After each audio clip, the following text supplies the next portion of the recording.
I am the Tofu Golem. Please enjoy the video. You'll start by closing the Creative Cloud app so removal is clean. Click the CC icon in the Mac menu bar, open the Gear menu, and select Quit. Next, open Activity Monitor and search for Adobe processes.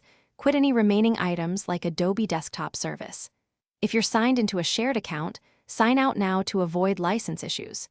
These steps ensure files aren't locked and prevent automatic restarts once you remove the menu bar item.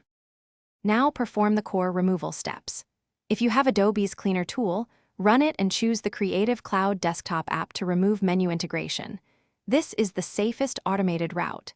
If you prefer manual cleanup, delete Adobe Desktop Service from Applications and remove related plist files in /library/launchagents and /library/launchdaemons. Use sudo in terminal to delete safely.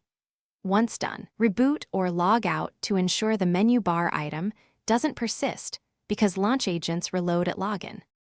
Finish by rebooting your Mac and confirming the Adobe icon is gone from the menu bar. If it still appears, check your user library at /library/launchagents for leftover Adobe plist files and remove them, then log out and back in. Make sure to reinstall the Creative Cloud desktop app only if you require it, otherwise leave services removed. Key troubleshooting tip: if the icon reappears after these steps, boot into safe mode and delete Adobe launch items there. Then restart normally to prevent automatic relaunch. Thanks for watching. Consider subscribing if we helped you today.